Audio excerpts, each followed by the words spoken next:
Millionaire, shocked to see his ex as his fiancée's doctor, then spots a girl who looks just like him. Hi, my beautiful family. Welcome back to Mr. Peter Stories, your own family channel. Heavenly God, we thank you for the gift of life, love and togetherness. As Christmas draws near, cover every home here with your peace. Strengthen every woman with courage, dignity and healing. Honor her sacrifices, crown her patience and surround her with respect. Bless every family with good health, unity and hope. Let broken hearts find comfort, tired souls find rest, and silent prayers receive answers. May your light enter every house and turn worries into joy, fear into faith, and tears into smiles. Amen. My family, stay with me till the end. These stories are written with love, prayer, and respect for you. If your heart is true, like the video. If your love is real, write, I am with Mr. Peter. The champagne tasted like broken promises in Randy Eicher's mouth. He stood on the terrace of the Fontainebleau Hotel in Miami, watching 200 guests celebrate his engagement to Jenna Gregg, and felt the familiar hollowness that had lived in his chest for 10 years. The sunset painted the Atlantic in shades of amber and rose, the kind of perfect moment photographers lived for. Jenna's family had spared no expense. Her father owned half the commercial real estate in South Florida, and this party was his way of marking territory, claiming Randy as one of their own. "To my beautiful daughter," Jenna's father boomed from the center of the crowd, raising his crystal flute high enough to catch the dying light. "And to Randy, who finally made an honest woman of her." Laughter rippled through the guests. "May your love be as enduring as the buildings I construct, and twice as profitable." More laughter. Randy forced himself to smile, to raise his own glass in acknowledgement. Jenna squeezed his hand, her 3-carat engagement ring. He had let her choose it, unable to muster an opinion, catching fire in the sunset. She looked radiant in her white cocktail dress, blonde hair swept into an elaborate updo that had taken her stylist 3 hours to perfect. Everything about her was polished, curated, exactly what his life had become. His mother Diane stood nearby, beaming with an approval that made Randy's skin crawl. She had moved to Miami 5 years ago, ostensibly for the weather and the social scene, but Randy knew the truth. She had been positioning him, orchestrating introductions to families like the Greggs, families with old money and older bloodlines. When he had started dating Jenna 18 months ago, Diane had practically glowed with vindication. This should feel right, Randy thought, watching Jenna accept congratulations from her sorority sisters. This should feel like the culmination of everything I have worked for. Instead, it felt like a funeral for a life he had lost a decade ago. Jenna stepped forward to give her own toast, and the crowd quieted with practiced precision. She had that effect on people, command without effort, grace without trying.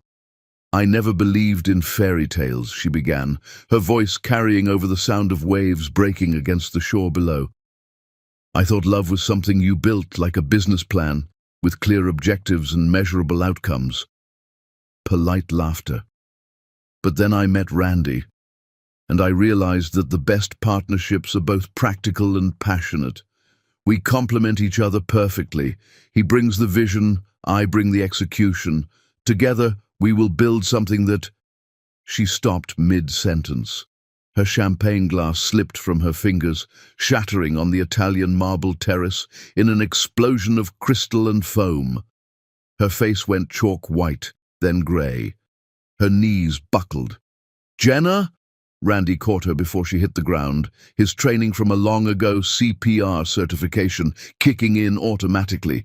"I can't—" Her voice came out thin and reedy, like paper tearing. "I can't breathe." The crowd erupted. Women screamed. Men shouted conflicting advice. Jenna's mother pushed through the crowd, her face a mask of maternal panic. Randy lowered Jenna to the ground, checking her pulse, fast and thready, tilting her head back to keep her airway clear. She was conscious but disoriented, her pupils dilated, skin clammy to the touch. "Someone call 911, Jenna's father roared, his phone already in his hand. "No," Randy said, his voice cutting through the chaos with unexpected authority. He scooped Jenna into his arms, her head lolling against his shoulder. "Miami General is 3 blocks from here. It will be faster to drive her myself." He was already moving toward the valet stand, muscle memory guiding him through the crowd of stunned guests. He had chosen the Fontainebleau specifically for its proximity to Miami General, the best hospital in the city, rated #1 in emergency care. Insurance. He had told himself when booking the venue, just in case someone had too much to drink or a seafood allergy they forgot to mention. The universe had a cruel sense of humor. Diane appeared at his elbow as the valet brought his car around, a black Audi sedan, conservative and expensive. "I'm coming with you," she announced, climbing into the passenger seat before he could object. Randy did not have the energy to argue.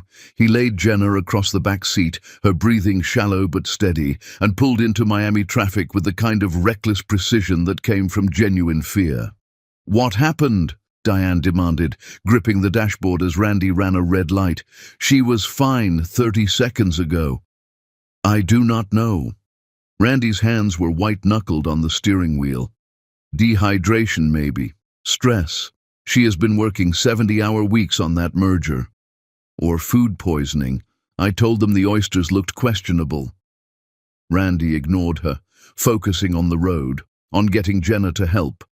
3 minutes and 40 seconds later, he counted everyone. He screeched to a halt outside the emergency room entrance.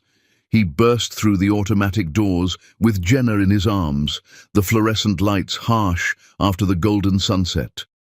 The ER was moderately busy. A few people in the waiting area, nurses moving with practiced efficiency behind the triage desk. "I need a doctor," Randy's voice echoed off the sterile walls. "Right now. Bring her here." The voice came from his left, calm and authoritative and achingly familiar. Randy turned toward the sound.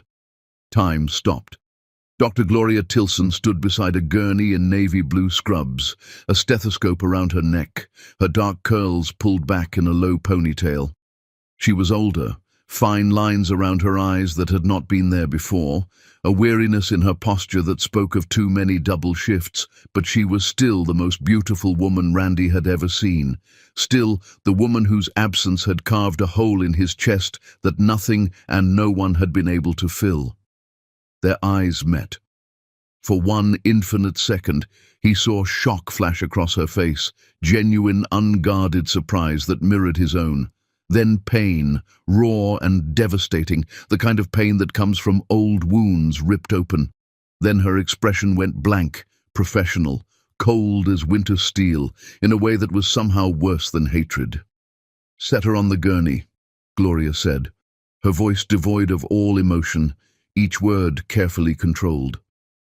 "What are her symptoms?" Randy could not speak, could not move, could not process that she was here, real, alive, standing 3 feet away after vanishing from his life like smoke for 10 years. His brain screamed at him to say something, anything, but his throat had closed completely. "Sir?" Gloria's tone sharpened to a blade's edge. "I need information now. What happened to her?" "She collapsed," Randy managed, his voice hoarse and foreign, "during a toast. Said she could not breathe. Pulse is fast, skin is clammy." Gloria's hands moved with mechanical efficiency, checking Jenna's pulse at the wrist and throat, lifting her eyelids to examine pupil dilation, pressing 2 fingers against her carotid artery. "Possible vasovagal syncope. Could be dehydration, cardiac event, or adverse reaction to something. Get vitals, check blood glucose, run a 12-lead EKG, and move her to Bay 3. She barked orders at 2 nurses who materialized instantly. They began wheeling the gurney away, Jenna's hand falling limply over the side. "Gloria." Randy's voice cracked on her name. She finally looked at him again, and the ice in her eyes could have frozen oceans. "It is Dr. Tilson. Wait in the lobby, please." "But I need to—" "Waiting room, now." She turned on her heel and followed the gurney through swinging double doors, disappearing behind them without a single backward glance. Randy stood paralyzed in the middle of the emergency room, his heart hammering so hard he thought his ribs might crack. Every nerve in his body was screaming Gloria's name, that voice he had not heard in a decade, those eyes that had once looked at him with such love and now held only professional contempt. She was here, she was alive, she was real, and she hated him. His mother grabbed his arm hard enough to bruise. "Randy, Randy, what is wrong? You look like you have seen a ghost." He had. He absolutely had. "Nothing," he lied, the word tasting rotten in his mouth. "I am fine, just worried about Jenna." But he was not worried about Jenna.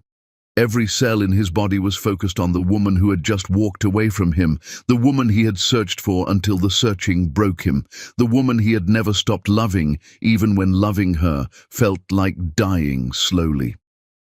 A nurse directed them to the waiting area, institutional chairs bolted to the floor, outdated magazines on scratched tables, a television playing news no one watched. Randy sank into a chair that smelled faintly of disinfectant and despair. His mother sat beside him, talking about something, calling Jenna's family, staying calm, being supportive, but Randy heard nothing over the roar of blood in his ears. Gloria. Gloria was here. Gloria was alive. Gloria was a doctor. She had done it. She had achieved her dream despite everything, and she hated him. 45 minutes crawled past like years. Jenna's parents arrived, her mother in tears, her father demanding answers Randy did not have.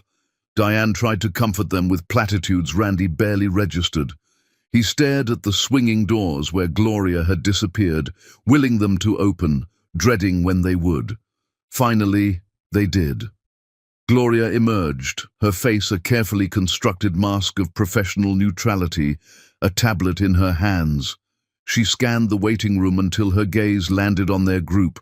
Something tightened around her mouth, so subtle that only someone who had studied every expression she owned would notice. But she approached with measured steps. "Ms. Gregg is stable," she announced, her tone purely clinical, the voice she probably used with strangers every day. She experienced a vasovagal syncope episode. Essentially, she fainted due to a combination of dehydration, stress, and low blood sugar. "We are running additional cardiac tests to rule out any underlying arrhythmias, but her vitals have normalized.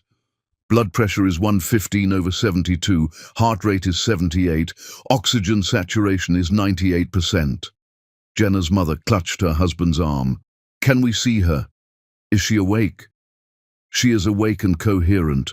Family can see her, but only 2 visitors at a time, and only for 5 minutes. She needs rest." Gloria's eyes flicked to Randy for a fraction of a second. "Are you family?" The question landed like a slap.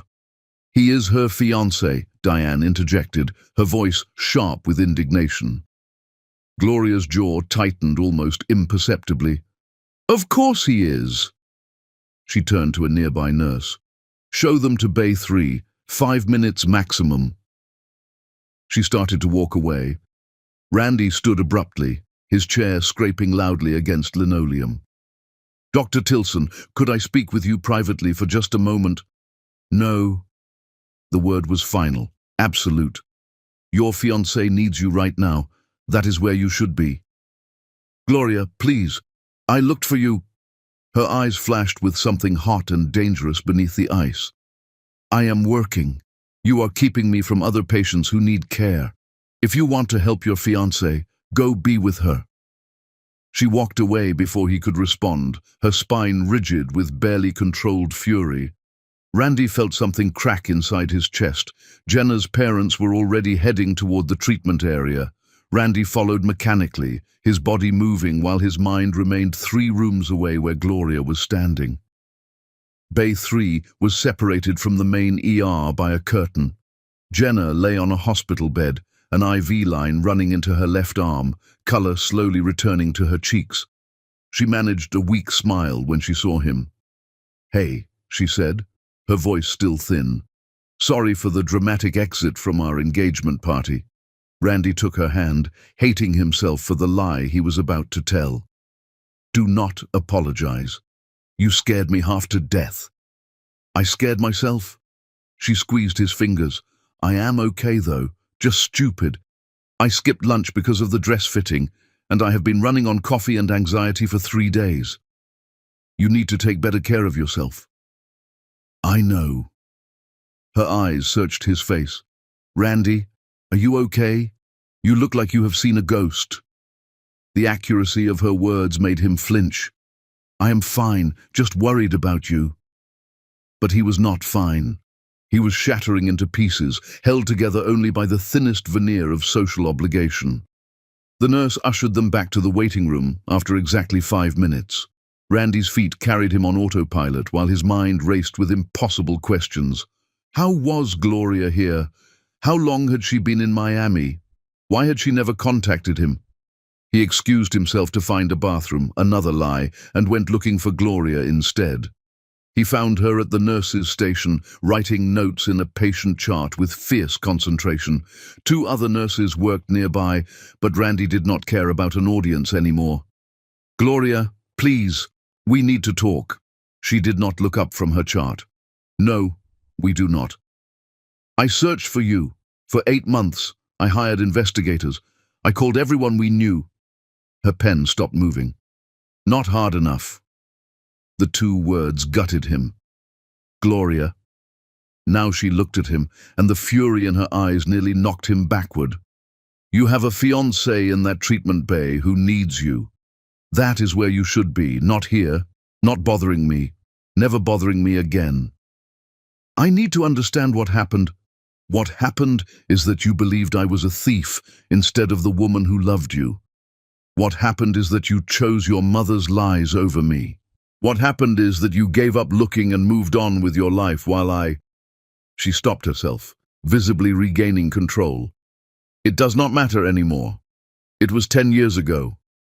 It matters to me. Well, it does not matter to me. You are engaged. I am working. This conversation is over. She gathered her files and walked away, her white coat billowing behind her. Randy leaned against the nurse's station, his hands shaking, his vision blurring. Through the window of the staff break room, he saw movement. A young girl sitting at a table, doing homework with intense concentration. She could not have been more than 9 or 10 years old. She looked up from her textbook and smiled at something beyond Randy's view, and his heart stopped completely. She had his mother's nose, his father's eyes, his own smile, the exact asymmetrical quirk he saw every morning in the mirror. She wore a soccer jersey, red with white stripes, with the number 10 on the back. 10, his lucky number. The number he had worn in high school when he captained the team. The girl had dark, curly hair like Gloria's, pulled into 2 ponytails secured with pink elastics. She was all long limbs and bright eyes, beautiful in that awkward pre-adolescent way, and she was unmistakably, undeniably, impossibly his. Randy's lungs forgot how to work. His mother appeared beside him, following his gaze. When she saw the girl, all color drained from her face in an instant. Her hand flew to her throat. "Randy," Diane said, her voice strangled and desperate. "We need to leave. Right now." Randy's brain was short-circuiting, unable to process what his eyes were telling him. "Mom, do you see that girl?" Diane grabbed his arm with bruising force. "That woman is dangerous. You remember what she did to us. We are leaving immediately." Randy yanked his arm free, the pieces starting to click together in a way that made him want to vomit. "What did she do, Mom? Tell me exactly what Gloria did." "She stole from us. She disappeared in the middle of the night. She is probably running some kind of scheme right now, using that child as..." Gloria's voice cut across the space between them, sharp as broken glass and twice as dangerous. "Is there a problem here?"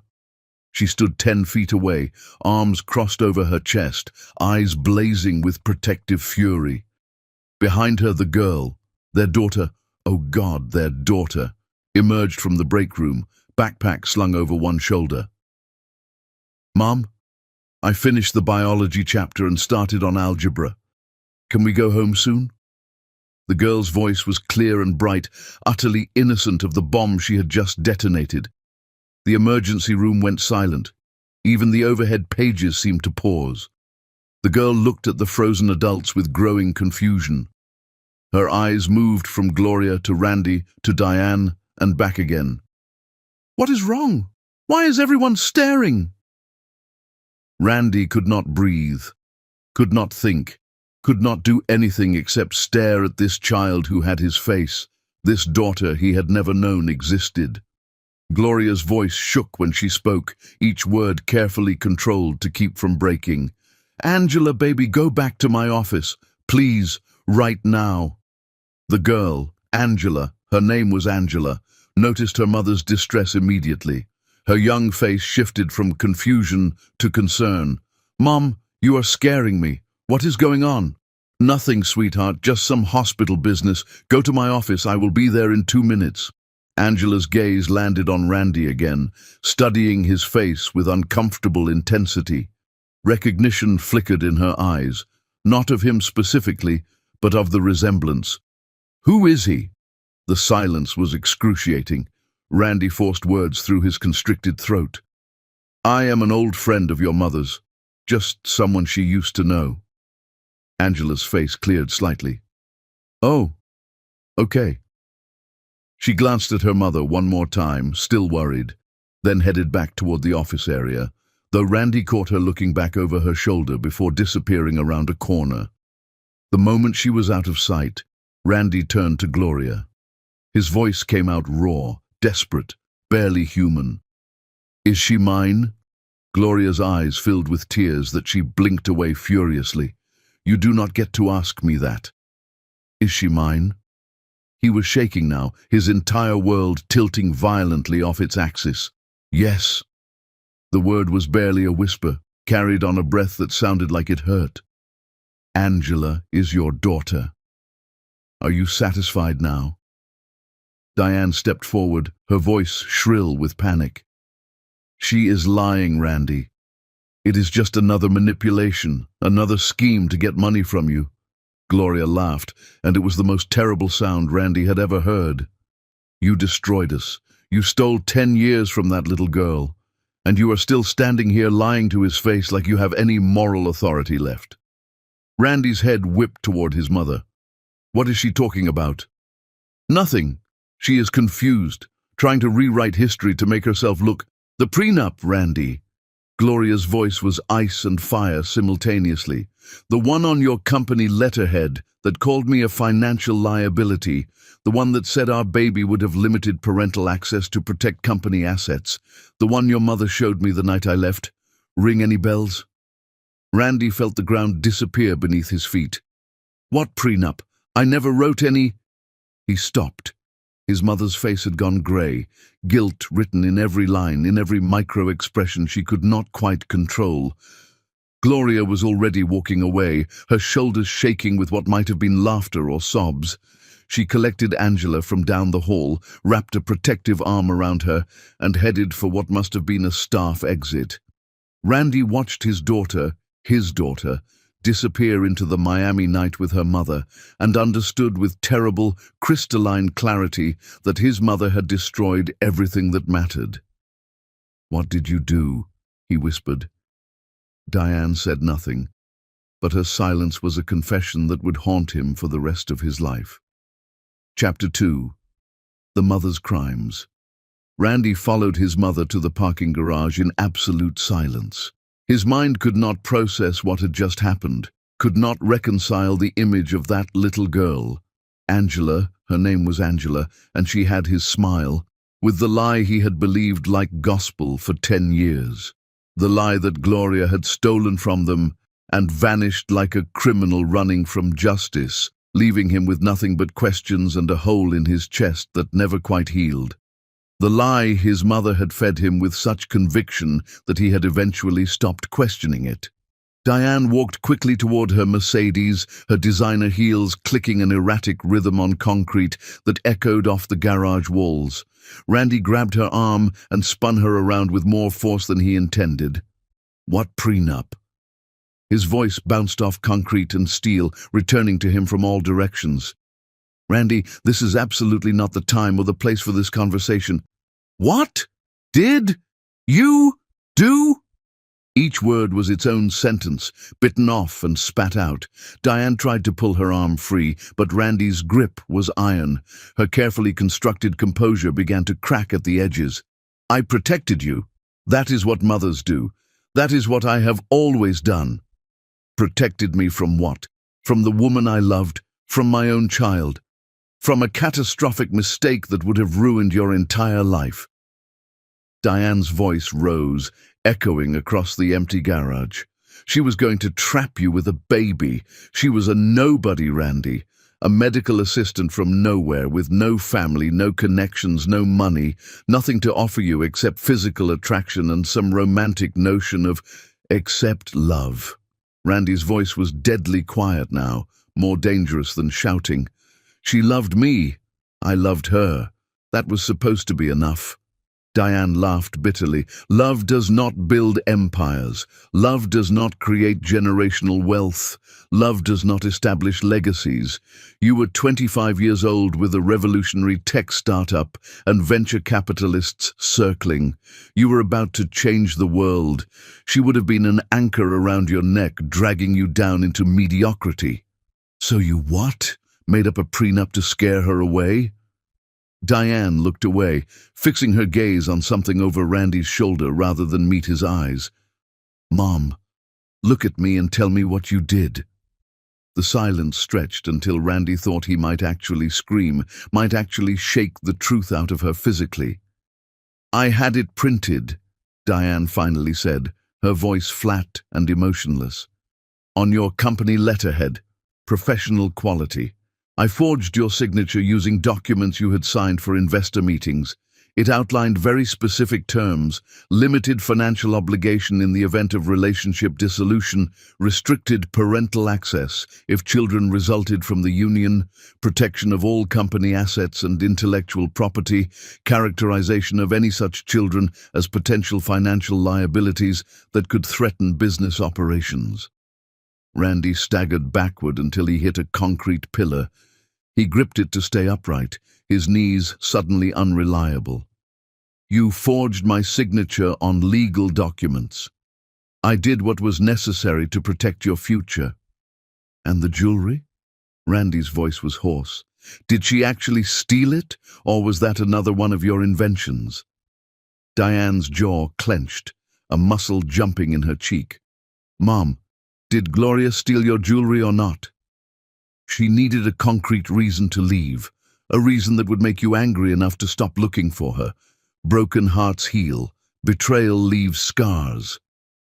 Diane finally met his eyes. I planted my own jewelry in her bag, made sure it would be discovered, called her a thief and threatened to involve the police unless she disappeared immediately and permanently. The world tilted violently. Randy bent over, hands on his knees, and vomited onto the concrete. His entire body rejected the truth, tried to expel it physically. When he straightened, wiping his mouth with the back of his hand, Diane had taken several steps backward. You framed her. You made me believe the woman I loved was a criminal. I made you believe what you needed to believe to move forward with your life. She was pregnant. The roar came from somewhere deep in Randy's chest, from a place he did not know existed. She was carrying my child and you convinced me she was a thief. Do you understand what you did? I saved you from throwing away everything for a moment of poor judgment. I lost everything that mattered because of you. Randy's vision blurred with tears of rage. I lost the woman I loved. I lost 10 years with my daughter. I lost my family. I am your family. You are a monster. The words came out quiet, final. You are a manipulative monster who destroyed the best thing that ever happened to me because it did not fit your plans. Diane's face went white. You are upset. You are not thinking clearly. In a few days, When you have calmed down, in a few days, my lawyers will contact you about severing all financial ties. The condo I bought you, the car, the credit cards, the monthly allowance, all of it ends immediately." Randy pulled out his phone with shaking hands. "You are cut off. Completely." "Randy, you cannot be serious." "I have never been more serious about anything in my entire life." He looked at her, really looked at her, and felt nothing but contempt for the woman who had raised him. "You destroyed my family. You made Gloria believe I saw her as a liability. You made that little girl grow up without a father because of your ego and your obsession with social status. I am your mother. No. You are a woman who gave birth to me and then spent my entire adult life manipulating me for your own purposes. That does not make you my mother. That makes you a narcissist who sees her children as extensions of herself rather than human beings with their own lives." Randy started walking toward his car, but Diane grabbed his arm. "Please, Randy, please, I did this for you. Everything I have ever done has been for you, to give you the best life possible, to make sure you would never struggle like your father and I did when we were young." Randy gently but firmly removed her hand. "You did this for yourself, to live vicariously through my success, because you never had your own, and now you have nothing. Congratulations." He got into his car. Diane stood in the parking garage, illuminated by harsh fluorescent lights, looking suddenly old and small and lost. Part of Randy felt something that might have been pity. Most of him felt nothing at all. He drove back to the Fontainebleau on autopilot, his hands steady on the wheel, while his mind fragmented into 1,000 pieces. Jenna. He had completely forgotten about Jenna. The hotel was chaos when he returned. Guests lingering, asking questions, spreading rumors. Jenna had been taken by ambulance after all, hotel liability concerns, and was being kept overnight for observation at Miami General, different wing from the ER, different world from where Gloria worked. Randy found Jenna's parents in the hotel lobby. They were concerned but calm, the crisis having passed. "She is doing much better," Jenna's mother reported. "Resting comfortably. They will discharge her in the morning after one more round of tests." "I should go see her," Randy said automatically. Jenna's father put a hand on his shoulder. "She is sleeping now. Doctor's orders. Besides, you look like you need sleep yourself. Get some rest. Visit her first thing tomorrow." Randy nodded gratefully and escaped to his suite before anyone could ask questions he could not answer. Alone in the obscenely large room that overlooked the ocean, Randy pulled out his wallet. Tucked behind his credit cards, protected by a plastic sleeve he had bought specifically for this purpose, was a photograph he had carried for 10 years. Gloria, at 22, laughing on a beach, her hair wild in the wind, wearing an old t-shirt and cut-off shorts, barefoot in the sand. Joy radiated from every inch of her. Randy had taken that photo on the most perfect day of his life, the day he realized he wanted to spend the rest of his existence making her laugh exactly like that. He had planned to propose the following week, had bought a ring, simple and elegant because Gloria hated ostentation, had planned a quiet dinner at their favorite restaurant, nothing flashy, just them and a promise of forever. Then she had disappeared, and his mother had explained why, and Randy's world had turned to ash. He remembered the months after Gloria vanished, the frantic searching, the calls to hospitals and police stations, the private investigator who found nothing but dead ends. Gloria had apparently deleted every social media account, changed her phone number, moved to a different state. California, the investigator eventually discovered, but by then the trail was cold. She had gone by a different name for years, Marie Tilson instead of Gloria, her middle name, a name that would not ping any searches Randy conducted. He had looked. God, he had looked. But not hard enough, not long enough. Eventually, the grief had calcified into anger at Gloria for leaving, at himself for not being enough to make her stay, at the universe for being so fundamentally unfair. And through it all, his mother had been there, supportive, understanding, reinforcing the narrative that Gloria had never really loved him, that she had been using him all along, that he was better off without her. All lies. Every single word. Randy pressed the photograph to his chest and cried. He cried for the years he had lost, for the daughter he had never known, for the woman he had failed to fight for when fighting was what she needed most. He cried until his throat was raw and his eyes were swollen and there were no more tears left in his body. When the sun came up over the Atlantic, Randy made 4 phone calls. First, to his lawyer. He wanted his mother cut off completely, financially, legally, emotionally. Wanted it documented and ironclad. No loopholes. Second, to his real estate agent. His Manhattan penthouse went on the market immediately. He wanted out of New York, wanted away from everything that reminded him of the life he had built on lies. Third, to his business partner. Randy was moving to Miami permanently, would work remotely, non-negotiable. Fourth, to the hospital. He needed to speak with Gloria Tilson. They told him she was not scheduled to work for 2 days. They could not give out personal information. Randy thanked them and hung up. He had spent 10 years believing a lie that his mother had constructed with surgical precision. He would spend the rest of his life making up for it. If Gloria would let him, if his daughter would let him, if he could figure out how to rebuild a family he had destroyed through ignorance and cowardice. Chapter 3.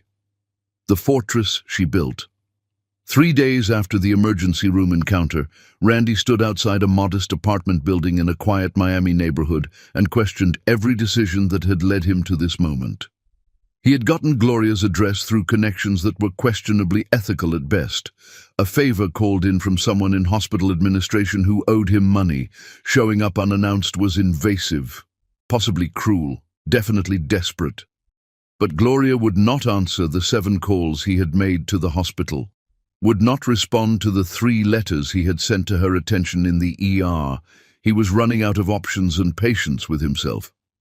The building was older but well-maintained, tucked into a tree-lined street where children's bicycles leaned against porches and neighbors knew each other's names. A small playground occupied the common area out front, currently empty in the afternoon heat. Randy tried to imagine Angela playing there, wondered if she had friends in the building, if she was happy here, if Gloria had built a good life despite everything. He parked across the street and waited, feeling like a stalker, hating himself a little more with each passing minute. At 4:45, 2 familiar figures rounded the corner on foot. Gloria, still in scrubs from her shift, walked beside a girl in a private school uniform, navy skirt, white polo shirt, knee socks that had slipped down around her ankles. Angela. They were talking animatedly, Angela gesturing wildly about something while Gloria laughed, the sound carrying across the street and piercing Randy straight through the chest. He had forgotten that laugh. No, he had not forgotten it. He had buried it, locked it away in the place where he kept all the pieces of Gloria that hurt too much to remember. Angela's backpack was covered in pins and patches. Mathletes, robotics club, honor roll every semester since 1st grade, Spanish club, a small rainbow flag that said ally. His daughter was brilliant and accomplished, and probably more interesting than anyone Randy had met in a decade of networking with tech innovators. They reached the building entrance, and Gloria glanced up, her eyes sweeping the street with the automatic caution of a woman who had learned to be vigilant. Her gaze landed on Randy's car, and her entire body went rigid. She said something to Angela, who looked over curiously. Gloria's hand went to Angela's shoulder, protective, prepared to intervene. They both went inside, and Randy counted to 300 before following. He knocked on apartment 3C with a hand that would not quite stop shaking. Gloria opened the door, and the fury in her eyes could have melted titanium. "Are you stalking us now?" Her voice was low, dangerous, vibrating with barely restrained rage. "Is that what this is?" "I know this looks bad." "You think?" She stepped into the hallway and pulled the door mostly closed behind her, keeping Angela out of sight. "How did you get my address? Does it matter?" It matters that you think you have the right to show up at my home unannounced after 10 years of silence. It matters that you are violating my privacy and my daughter's safety because you decided you suddenly want to be involved. Our daughter. Gloria's jaw clenched. Do not do that. Do not pull the biology card when you were not there for any of it. When you were building your company and going to galas while I was putting together a crib I bought second-hand and figuring out how to breastfeed while studying for medical boards. Randy flinched. I know what my mother did. All of it. The fake prenup, the forged signature, the planted jewelry, the threats about your medical school applications. I know everything. Gloria's anger faltered for just a fraction of a second before reconstructing itself even stronger. Congratulations, you figured out what I lived through a decade too late. I need to talk to you, please. Give me 10 minutes. Why? So you can feel better about yourself? So you can apologize and move on with your perfect life and your perfect fiancé? My life is not perfect. It has not been perfect since the day you left. Gloria laughed bitterly. Oh, please. I saw your engagement party. 200 people drinking champagne that cost more than my monthly rent. Your beautiful socialite fiancée, who probably has never worried about money a day in her life. You look like you did just fine without me. I ended the engagement. That night, in the hospital parking lot. Jenna and I are done. That stopped Gloria cold. What? And I cut my mother out of my life completely, legally, financially, emotionally. She is dead to me. Randy's voice was steady despite the tremor in his hands. I sold my Manhattan penthouse, put it on the market the next morning. I am moving to Miami permanently. Gloria stared at him like he had started speaking in tongues. Why would you do that? Because my daughter is here. Randy's voice cracked on the words. Because even if you never forgive me, even if you hate me for the rest of your life, she deserves to know her father. She deserved that 10 years ago. I know, and I will regret that every day for the rest of my existence. But I am asking you, begging you, for a chance to know her now, to try to make up for even a fraction of what I missed. Gloria's eyes shimmered with unshed tears. She was clearly furious at herself for having. You do not get to just show up and play daddy because it is suddenly convenient for you, because you found out and your conscience kicked in. It is not about convenience. It is about doing what I should have done a decade ago, fighting for you, for her, for us. There is no us, Randy. There has not been an us for 10 years. You made sure of that when you chose to believe your mother over me. I did not choose to believe her. She manipulated me with fabricated evidence and you let her. Gloria's voice rose before she caught herself and brought it back down. You let her convince you that I was someone I was not. You did not fight for me. You did not trust me enough to come to me with the accusations, to ask for my side, to give me the benefit of the doubt. You just accepted her version of events and moved on. I looked for you. I hired a private investigator. I called everyone we knew. For how long, Randy? How long did you look before you gave up? The question was a knife between his ribs. 8 months. 8 months. And then what? You just decided I was not worth it anymore. I thought you were gone. I thought you had stolen from my family and disappeared and wanted nothing to do with me. What was I supposed to think? You were supposed to think that the woman who loved you, who was talking about future plans and looking at apartments together just 2 weeks before, would not suddenly become a criminal overnight. You were supposed to know me well enough to realize something did not add up. Randy had no defense because she was absolutely right. Gloria wrapped her arms around herself. Do you have any idea what it is like to be 23 years old, pregnant and homeless? To sit in a women's shelter staring at a positive pregnancy test and realizing you are completely alone? Randy felt sick. I worked 3 jobs while pregnant, Gloria continued, her voice hollow. Waitress breakfast and lunch shifts, gas station attendant in the evenings, night cleaning crew for office buildings. I slept 4 hours a night and saved every penny I could for when the baby came. Gloria, she held up a hand. I applied to medical schools using my middle name, Marie Tilson instead of Gloria. I was terrified your mother would make good on her threat, that she would find me and destroy every application, so I became someone else. For almost 3 years I was Marie Tilson, single mother trying to claw her way into a medical career. I did not know. Of course you did not know, that was the point.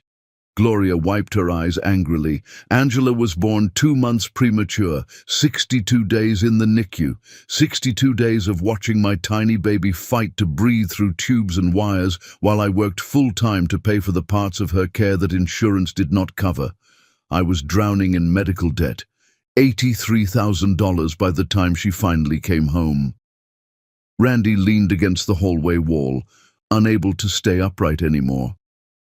I started medical school at UCLA when she was 4 months old, brought her to lectures in a carrier, fed her in bathroom stalls between classes, studied while she slept, which was never long enough. I failed my first anatomy exam because she had colic and cried for 72 hours straight, and I had not slept in 3 days. You should not have had to do that alone. But I did. And you want to know the worst part? Gloria looked at him with devastating honesty. I was good at it. I was a good mother. I kept her safe and loved and fed. I graduated top of my class despite everything. I matched into emergency medicine on my first try. I built a life for us. I do not doubt that for a second. But she still asks about you.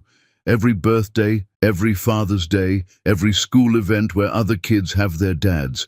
She asks why you did not want us. The words destroyed him. What did you tell her? The truth. That you believed I was someone I was not. That you chose to believe lies instead of fighting for us. That you did not love us enough to try harder. Gloria's voice broke. I told her you did not want us, because I needed her to stop hoping you would show up one day. I needed her to move on so she could be happy. Randy was crying now, not bothering to hide it. I did want you, both of you. I never stopped wanting you. Then why did you give up looking? Because I thought you hated me. Because my mother showed me police reports about the stolen jewelry. Because every lead went nowhere and every day without you hurt more than the last. Because I was weak and stupid, and I let her convince me that moving on was the healthy thing to do. Well, congratulations. You moved on. You built your empire. You found someone else. You were living your best life while I was explaining to our daughter why her father did not care enough to be there. Randy slid down the wall until he was sitting on the hallway floor. I am so sorry. God, Gloria. I am so sorry for all of it. Gloria looked down at him, and something in her expression shifted slightly. Not forgiveness, just the tiniest crack in her armor. What do you want from me, Randy? I want to know my daughter. I want to be her father, if she will let me. I want to make up for the 10 years I missed, even though I know that is impossible. And if I say no, if I tell you to leave us alone. Randy looked up at her. Then I will respect that, but please do not say no. Please give me a chance to prove I have changed, that I will not fail her the way I failed you. Gloria was quiet for a long time, her arms still wrapped around herself like armor. Finally, she said, 1 hour, supervised, in public. If she wants to meet you, I will arrange it. But Randy, if you hurt her, if you make promises you do not keep, if you disappear when this gets hard, I will make your life a living hell. I believe you. And this is not about you and me. This is about her. Only her. I understand. Gloria pulled out her phone. Give me your number. I will talk to Angela, explain the situation, and let you know her decision. Randy rattled off his number. Gloria added it to her contacts without saving a name, just the digits. You really sold your penthouse? She asked. Listed it yesterday morning. My real estate agent thinks I have lost my mind. Have you? Randy met her eyes. Probably. But it is the sanest thing I have done in 10 years. Gloria shook her head slowly, something that might have been the ghost of a smile touching her lips. I will call you within 2 days, maybe 3. I need time to figure out how to explain this to her without traumatizing her further. Take all the time you need.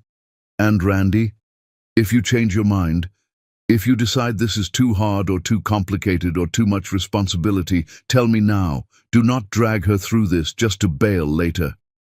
I am not going to bail, ever. I swear on everything I have. Gloria studied his face like she was trying to read his soul. We will see. She went back into her apartment and closed the door. Randy sat on the hallway floor for another 5 minutes, trying to remember how to breathe normally. On Saturday, assuming Angela said yes, he would meet his daughter for the first time, and he would have to explain why he had not been there for the first 10 years of her life. Chapter 4.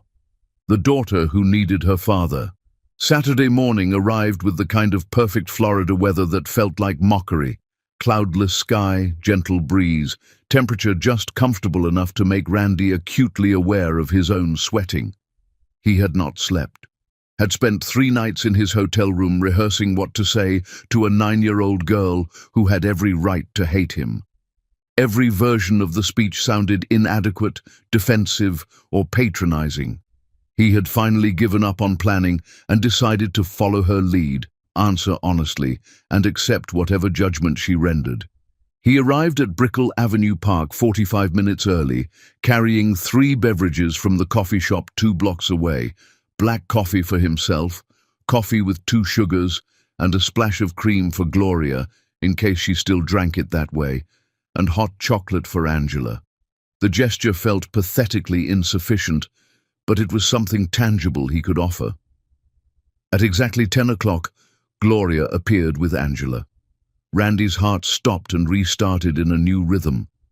His daughter wore jeans and a red soccer jersey with Tilson printed across the back in white letters. Her hair was pulled into a high ponytail, and she walked with a confidence that reminded Randy of his own father, head up, shoulders back, ready to face whatever came next. She looked so much like his dad that Randy felt a physical ache in his chest. Gloria spotted Randy and said something to Angela, who nodded seriously. They approached together, Gloria's hand on Angela's shoulder in a gesture that was equal parts supportive and protective. Angela, Gloria said carefully, her voice neutral, this is Randy Eicher. We knew each other a long time ago, before you were born.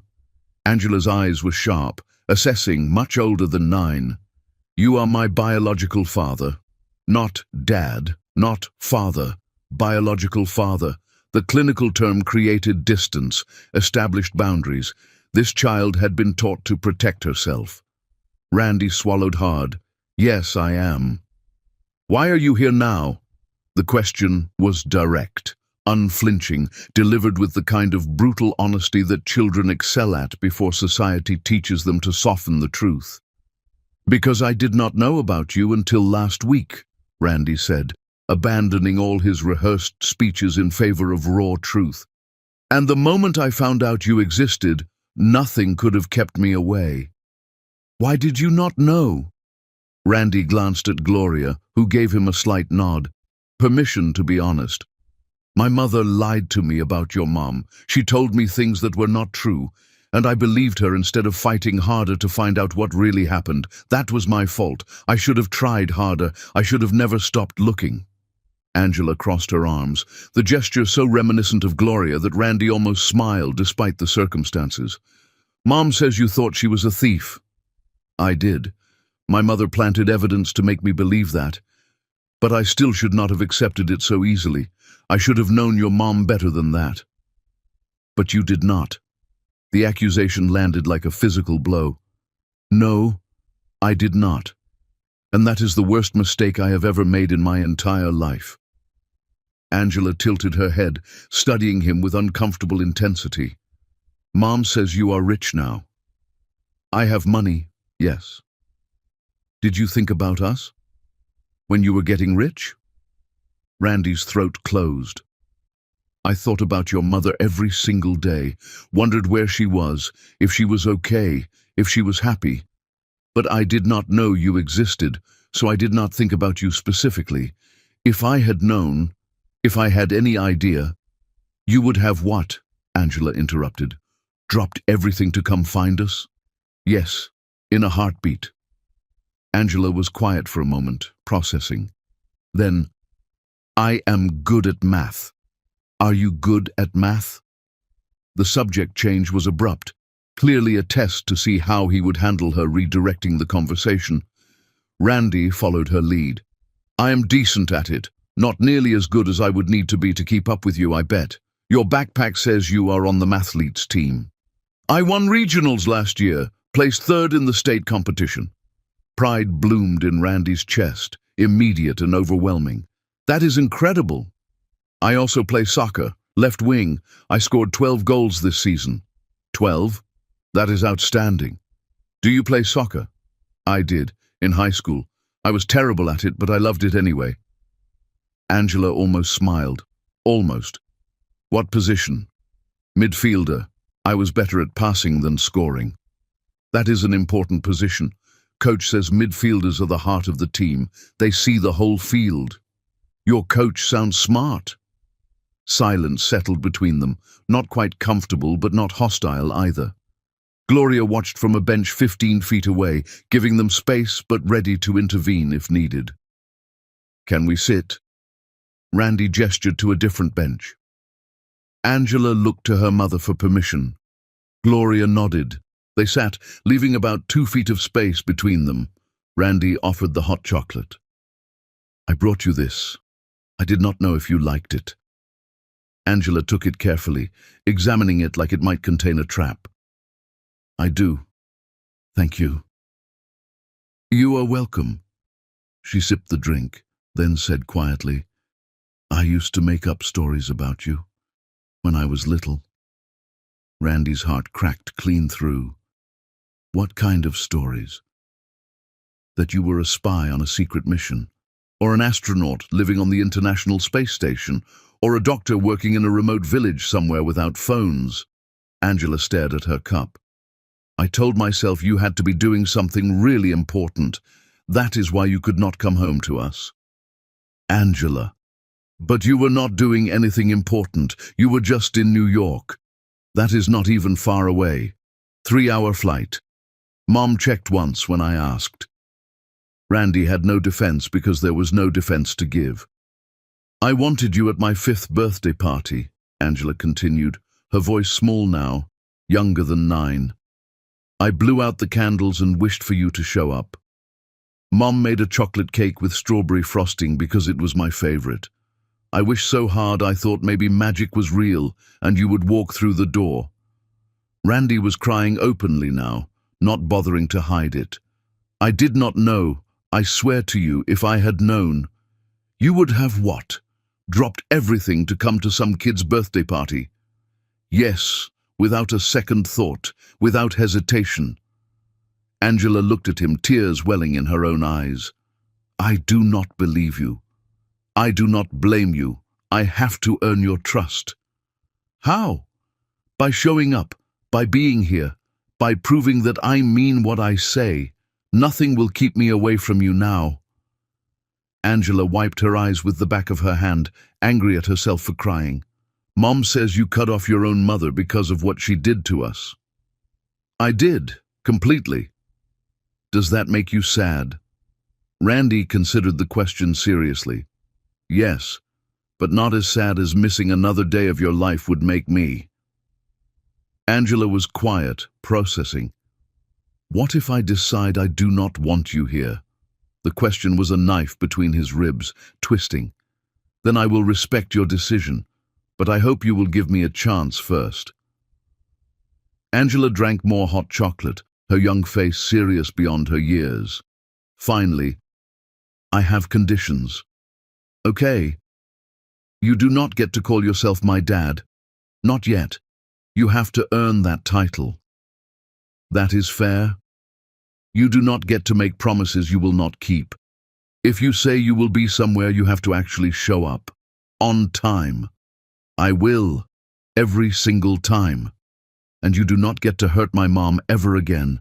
She has been through enough. She does not deserve more pain. Randy's voice was thick with emotion. I will never hurt her again. I promise. You already did hurt her once. That is the problem. That is why this is hard. She was too perceptive, this child. Too aware of adult complexities she should not have to navigate. Randy simultaneously hated that Gloria had to raise their daughter alone and was in awe of the strong, intelligent, compassionate person Angela had become. You are right, Randy said. I did hurt her, badly, and I will spend the rest of my life trying to make up for it, to be worthy of both of you. Angela studied him with those eyes that saw too much. Do you still love her? The question caught him completely off guard. Yes. Does she know that? I do not know. You should tell her. She deserves to know the truth. Randy almost smiled. You sound like her. Straightforward. No games. She says lying makes everything worse. That honesty might hurt in the moment, but lies hurt forever. She is absolutely right about that. Angela finished her hot chocolate and stood abruptly. I have soccer practice in an hour. Mom needs to take me home to change. Randy stood too, his allocated time already evaporating. Can I see you again, next week? Angela looked toward Gloria, who had stood and was walking over. Mom, can he come again next week? Gloria's expression was carefully neutral, revealing nothing. If you want him to. Angela turned back to Randy, and he held his breath waiting for her verdict. Same time next week, but you have to actually show up. 30 minutes early, not late. I will be here 45 minutes early. Do not be weird about it. Randy laughed despite the tears still wet on his face. I will try not to be weird about it. Okay. Angela started toward Gloria, then paused and looked back. You really do have my eyes. Everyone says so. You have your mother's strength and courage. That is infinitely better than my eyes. Angela almost smiled again, a real smile this time that transformed her entire face. Then she walked to Gloria, who wrapped an arm around her shoulders and guided her toward the parking lot. Randy stood alone in the park, watching his daughter leave, his heart simultaneously shattered and overflowing. He had gotten 1 hour with her, and she had given him permission to try again next week. It was more than he deserved and not nearly enough, but it was a beginning. Chapter 5. Building what was broken. Randy showed up to Brickell Avenue Park 42 minutes early the following Saturday. He carried the now familiar coffee and hot chocolate, but this time he also brought a soccer ball. Professional quality, the same brand he had seen in the park equipment shed during their last meeting. Angela arrived with Gloria at exactly 10 o'clock. She spotted the ball immediately. You brought a soccer ball. I thought maybe you could show me some of your moves. If you want to, no pressure. Angela's face lit up with the first genuine smile Randy had seen from her. Really? You want to? I would love to. They moved to an open area of grass while Gloria settled onto her usual bench with the coffee Randy had brought. She accepted it with a quiet thank you that felt like progress, even if minimal. Angela was exceptional with the ball. Not just good for her age, genuinely skilled in ways that suggested natural talent, combined with serious training. She demonstrated several advanced moves, explained her team's strategic formations, and talked with infectious enthusiasm about upcoming games and regional tournaments. Randy was rusty. His movements nowhere near as fluid as they had been in high school, but muscle memory carried him through well enough to keep up reasonably. More importantly, Angela seemed to enjoy having someone to practice with who understood the game. You are not as terrible as I thought you would be, Angela said after Randy successfully blocked one of her shots. High praise from a future professional. I am not going to be a professional. I am going to be a doctor like Mom. Soccer is just for fun. You could do both. Medical school does not start until you are at least 22. Angela considered this seriously. That is true. Maybe I will play in college. Mum says I am good enough for a scholarship if I keep working. Your mum is right. They played for 45 minutes. When they finished, Angela was breathing hard and grinning widely. Randy felt muscles he had forgotten he owned, protesting the sudden activity, but he could not remember the last time he had been this happy. They sat on the grass, and Angela pulled out her water bottle decorated with stickers from places she had apparently visited: San Diego, Los Angeles, Miami, the Grand Canyon. You have traveled a lot, Randy observed. Mom says seeing the world is important. We drive places when she has time off. We went to the Grand Canyon last summer. It was incredible. I bet it was. Angela picked at the grass. I have a game next Saturday. Coach says we are playing the best team in the league. Randy's heart jumped. That sounds like a big game. It is. We have never beaten them. They have this forward who is basically impossible to stop. Sounds challenging. Angela glanced at him, then away. All the other kids' parents come to games. The implication hung in the air between them. Would you want me to come? Randy asked carefully. If your mom says it is okay? Angela's face struggled between hope and caution. You would want to watch me play, even though it might be boring. Angela, watching you do anything would never be boring. I would be honored to come. She bit her lip. You promise you will actually show up? Not just say you will and then forget. The question broke his heart. I promise. If you want me there, I will be there. Early. It is at 10 in the morning, Hamilton Park. I will be there at 9:30. Angela smiled, then caught herself and tried to look less excited. Okay, but only if Mum says it is okay. Gloria called out that their time was almost up. Angela stood, then surprised Randy by offering her hand to help him up from the grass. He took it, and for a moment they were connected, palm to palm, father and daughter. Same time next week? Angela asked. I will be here, earlier than today. You are going to show up like an hour early one of these times, and it is going to be weird. Randy laughed. Probably. Angela ran to Gloria, who stood and wrapped an arm around her. Randy watched them walk away together, their heads bent close in conversation. His phone buzzed 10 minutes later. A text from an unknown number that could only be Gloria. She wants you at the soccer game. Hamilton Park, 10 a.m. Saturday. Do not be late. Randy stared at the message, reading it 3 times to make sure he was not hallucinating. I will be there at 9:30, he typed back.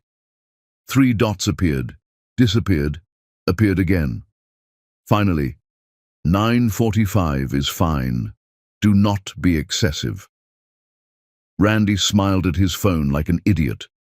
He spent the next week clearing his schedule, moving meetings, delegating tasks. His business partner called him at midnight on Wednesday. Are you having a nervous breakdown? His partner asked without preamble. Because you are acting like someone having a nervous breakdown. I am fine. You moved to Miami. You sold your penthouse. You are refusing meetings with investors. What is going on? Randy looked out his hotel window at the Miami skyline. I am getting my life back. That is cryptic and unhelpful. I know.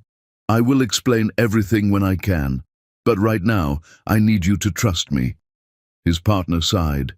Fine. But if you start wearing crystals and talking about manifestation, I am staging an intervention. Saturday arrived. Randy showed up at Hamilton Park at 9:40, compromising between his instinct and Gloria's instructions. He bought a professional camera on Friday. If he was going to watch his daughter play, he wanted to capture every moment. Gloria and Angela were already there, Angela warming up with her team. Gloria did a visible double-take when she saw Randy. You actually came.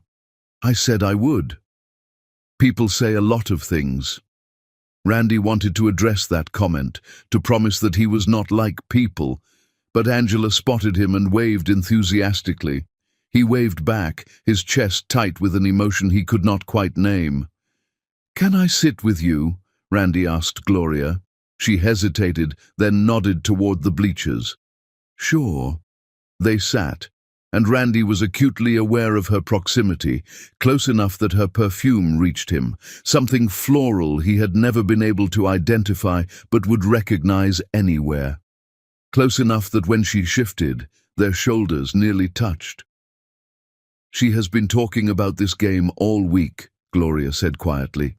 "Excited that you are coming, but also terrified you will change your mind." "I will not change my mind." Gloria looked at him. "We will see." The game started. Angela was incredible, fast, strategic, aggressive without being reckless. 15 minutes in, she intercepted a pass, dribbled past 2 defenders, and scored with a perfectly placed shot to the far corner of the net. Randy was on his feet before he realized he was standing, cheering loud enough that other parents looked over. Gloria laughed, actually laughed, beside him. Angela looked to the bleachers, found them, and her face broke into the biggest smile Randy had seen yet. She waved. He waved back, his vision blurring with tears he did not bother to hide. "She scored for you," Gloria said softly. "She scored for herself. She is amazing. She really is." Randy looked at Gloria, found her watching him with an expression he could not quite read. "What?" "Nothing. Just, I forgot what it was like to share this. The pride, the joy.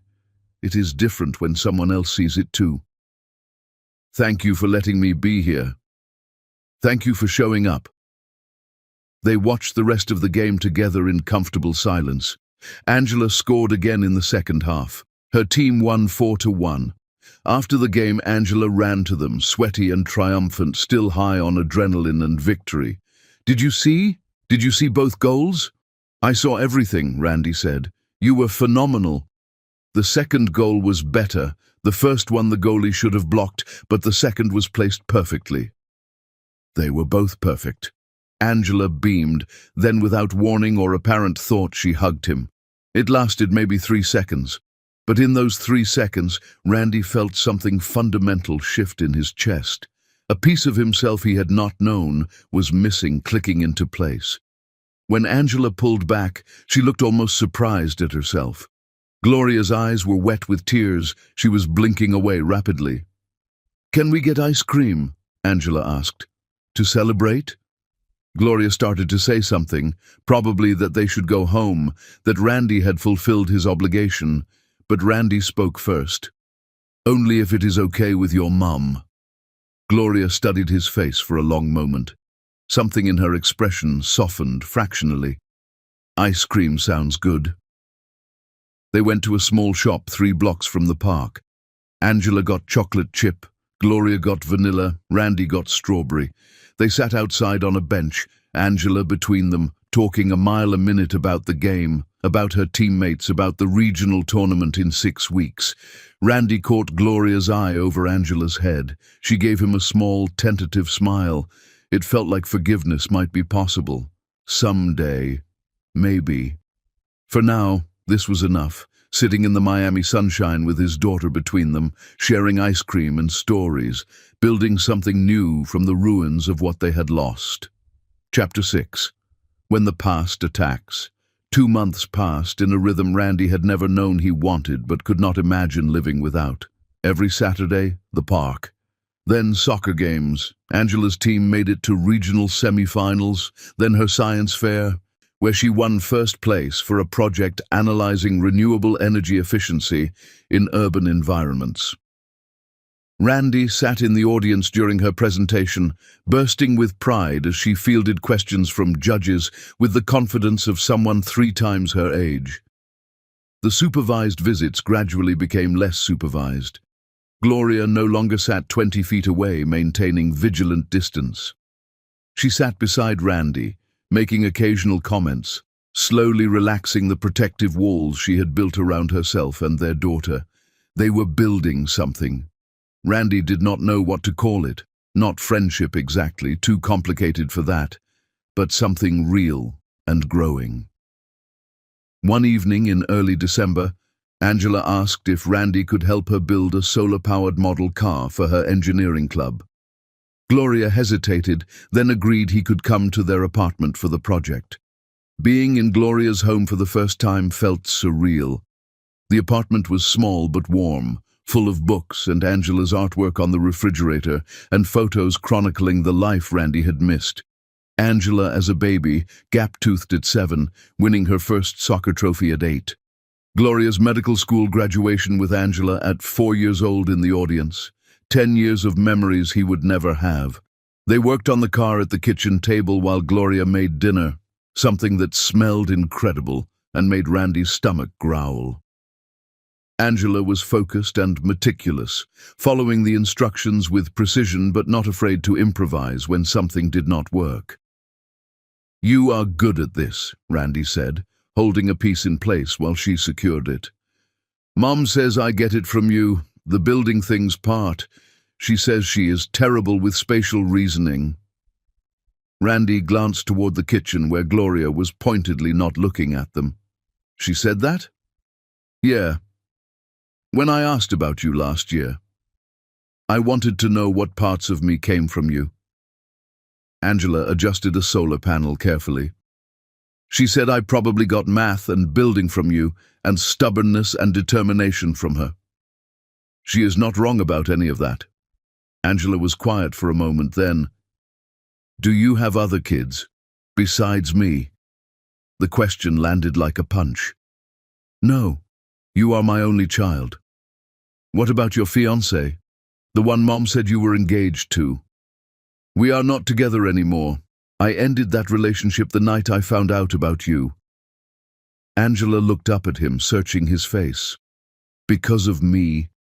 Because of you and your mom. Because I realized I'd been living half a life, trying to fill a hole that could only be filled by you two." "That is kind of dramatic," Randy laughed. "Maybe, but it is true." Angela went back to the model car. "I am glad you ended it. I did not like the idea of sharing you with someone else. Is that selfish?" "No, that is completely understandable." They worked in companionable silence for a while. The car started to take shape, and Angela's excitement grew with each piece they added. At dinner, Gloria had made chicken and rice with vegetables, perfectly seasoned. Angela talked about the upcoming school musical. She had auditioned for a role and was waiting to hear if she had been cast. "What show is it?" Randy asked. "Annie. I tried out for Molly, one of the orphans. Not the lead or anything, but a real part." "When do you find out?" "Tomorrow. Mrs. Henderson is posting the cast list after school." Angela pushed rice around her plate. "I probably did not get it. There were a lot of good auditions." "I bet you were great," Randy said. "We will find out tomorrow." Angela looked between her parents. "Would you both come to the show, if I get a part?" Gloria's fork paused halfway to her mouth. Randy answered carefully, "I would love to come, if your mum thinks that is okay." Angela turned to Gloria with pleading eyes.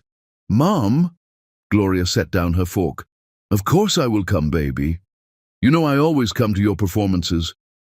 I mean both of you, together, sitting together." The implication hung in the air, that they were becoming something that could be described as together, that Angela was starting to see them as a unit rather than two separate people connected only by biology.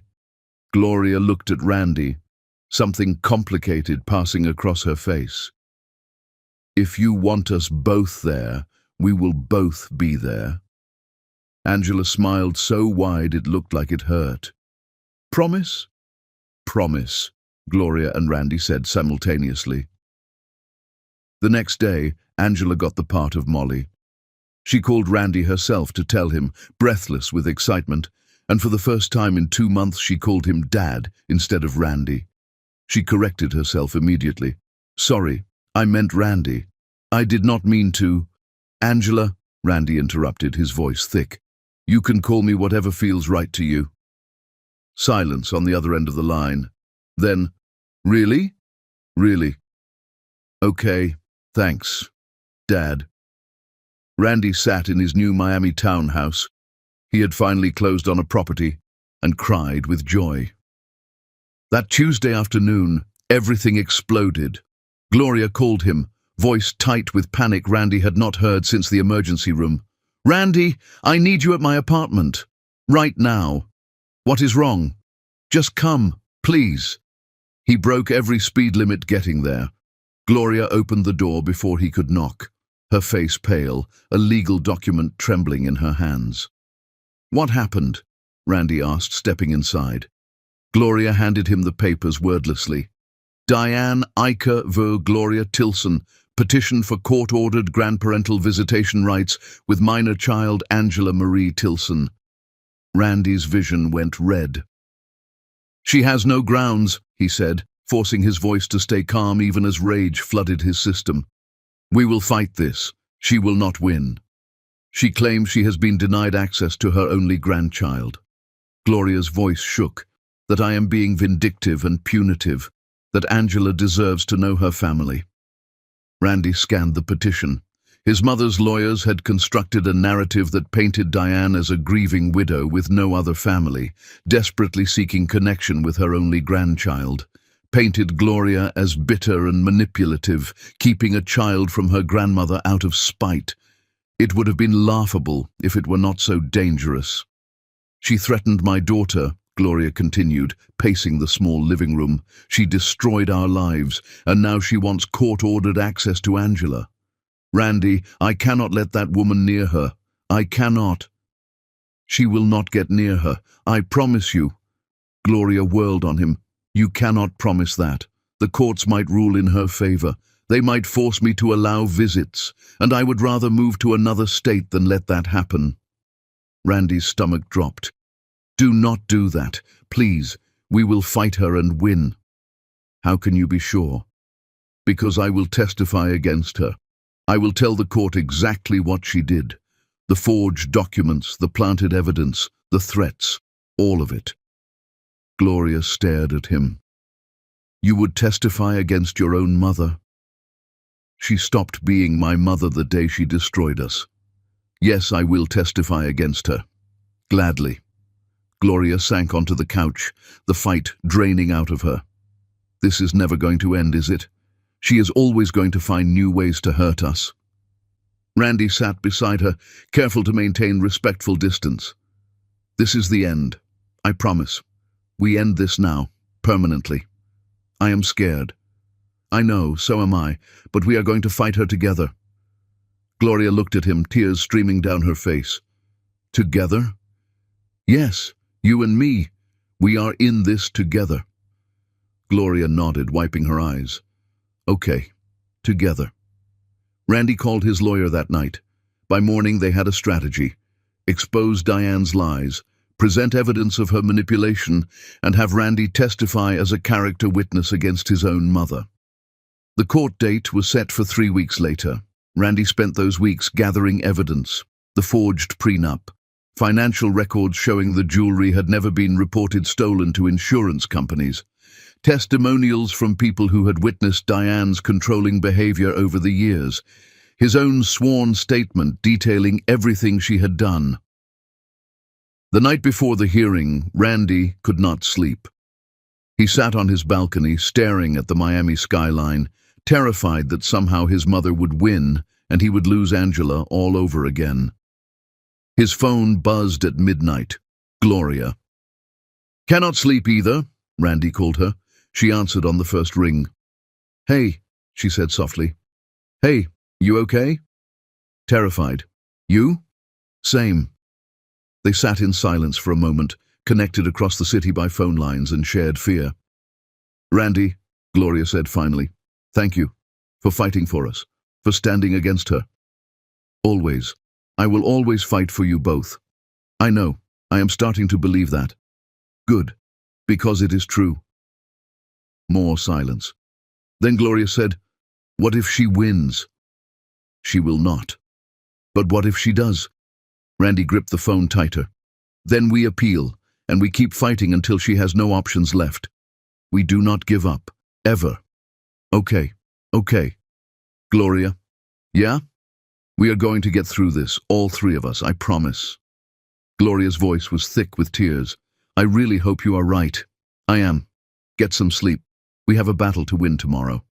You too. After they hung up, Randy sat alone with his thoughts until dawn broke over the ocean, painting the sky in shades of hope and possibility. Then he got dressed, put on his best suit, and prepared to destroy his mother in court. Chapter 7. The Walls That Finally Fall. The courtroom was smaller and more austere than Randy had expected. Fluorescent lights buzzed overhead, casting everything in harsh, unflattering illumination. He sat beside Gloria at the defendant's table. Legally, she was the defendant here, fighting to protect Angela from court-ordered visitation. Their lawyers flanked them. Diane sat across the aisle with her own attorney, dressed in conservative navy, playing the role of concerned grandmother with practiced precision. Randy felt nothing but contempt. The judge was a woman in her 60s named Hernandez, with sharp eyes that seemed to miss nothing and a reputation for not tolerating manipulation. Randy hoped that reputation was earned. This is a hearing regarding grandparental visitation rights, Judge Hernandez began, reviewing documents on her bench. Mrs. Iker, your petition claims you have been denied access to your granddaughter. Is that accurate? Diane's lawyer stood smoothly. Yes, Your Honor. Mrs. Iker is a widow with no other living family. Her only son's child represents her sole remaining connection to her bloodline and legacy. Ms. Tilson has refused all contact between Mrs. Iker and the child, despite Mrs. Iker's repeated attempts to establish a relationship. The lawyer made it sound reasonable, even sympathetic. Randy's hands clenched into fists under the table. Judge Hernandez turned to Gloria's side. Ms. Tilson, how do you respond? Gloria's lawyer stood, a sharp woman named Catherine Martinez, who specialized in family law. Your Honor, we oppose this petition on multiple grounds. Mrs. Iker has demonstrated a consistent pattern of manipulation, dishonesty, and harmful behavior toward both Ms. Tilson and Mr. Iker. We have substantial evidence that contact with Mrs. Iker would be detrimental to the child's well-being. Those are serious allegations, Judge Hernandez said. We have documentation to support every claim, Catherine replied. The hearing proceeded with clinical efficiency. Diane's lawyer went first, painting a picture of a lonely grandmother who simply wanted to know her only grandchild. He emphasized Randy's estrangement from Diane, suggested Randy had poisoned Gloria against his mother for his own purposes. It was masterfully done, completely dishonest, but masterfully done. Then Catherine presented their evidence. The forged prenup went first. A forensic document examiner testified that the signature was not Randy's, that it had been created using sophisticated digital manipulation of Randy's legitimate signature from other documents. The paper stock and printer characteristics were inconsistent with any equipment Randy's company had used during that time period. Diane's face went pale. Next came the jewelry. Catherine produced insurance records showing that Diane had never filed a claim for stolen jewelry. Police reports from 10 years ago revealed inconsistencies in Diane's statement, timestamps that did not align, details that changed between initial report and follow-up interview. Diane's lawyer objected repeatedly. Judge Hernandez overruled him each time. Then Randy was called to testify. He took the stand with a hand that would not quite stop shaking. The bailiff administered the oath. Randy swore to tell the truth, the whole truth, nothing but the truth. He meant every word. Catherine approached the witness box. Mr. Iker, can you describe your current relationship with your mother? Randy looked directly at Diane. I have no relationship with my mother. I severed all contact with her the night I discovered what she had done to Gloria and Angela. And what had she done? She fabricated evidence to frame the woman I loved as a thief. She forged legal documents to make Gloria believe I saw her as a financial liability who should be kept away from my assets. She threatened to destroy Gloria's medical career if Gloria told me about the pregnancy. She systematically lied to me for 10 years, maintaining the fiction that Gloria was a criminal who had stolen from our family and deserved to be abandoned. Diane's lawyer half rose from his seat. "Objection, Your Honor. This is inflammatory and—" "Overruled," Judge Hernandez said sharply. "This goes directly to the question of character. Continue, Mr. Iker." Randy's voice strengthened. "My mother could not accept that I loved someone she deemed beneath our social status. So she destroyed that relationship through calculated manipulation. She succeeded for 10 years. During that time, I built my company. I became successful by her standards. I got engaged to someone she approved of. And I was miserable every single day because the woman I loved was gone, and I did not know the truth about why." "Did your mother express remorse for these actions?" "No.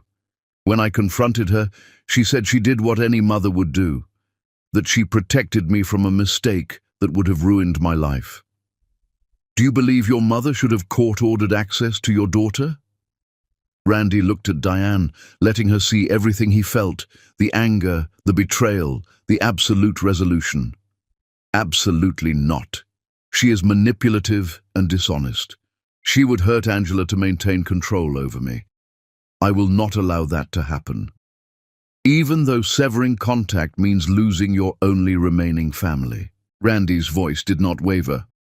"I did not lose my family. I found it. Angela and Gloria are my family. My mother lost me the day she chose her pride and her social ambitions over my happiness and my future." Judge Hernandez made extensive notes. Diane sat frozen, her face a mask trying and failing to hide devastation. Catherine had a few more questions, establishing timeline and context. Then Diane's lawyer cross-examined, trying to suggest Randy was overstating things, that family disputes were complicated, that cutting off one's mother entirely was an extreme overreaction. Randy did not budge. "My mother created false legal documents and forged my signature. That is not a family dispute. That is fraud. My mother threatened to destroy an innocent woman's career. That is not complicated. That is abuse of power. I cut her off because she is toxic, and I will not expose my daughter to that toxicity." When Randy stepped down from the witness stand, he felt 10 pounds lighter. The judge asked a few clarifying questions of both lawyers, reviewed the evidence one more time, then addressed Diane directly. "Mrs. Iker, I have heard testimony that you fabricated evidence, forged legal documents, and threatened a young woman. Do you dispute these allegations?" Diane stood slowly, her lawyer placing a hand on her arm in warning. "Your Honor, I did what I thought was best for my son. I was protecting him from a relationship that is not what I asked." Judge Hernandez's voice was steel. "Did you forge documents and threaten Ms. Tilson, yes or no?" Diane's mouth opened and closed. Her lawyer whispered something urgent.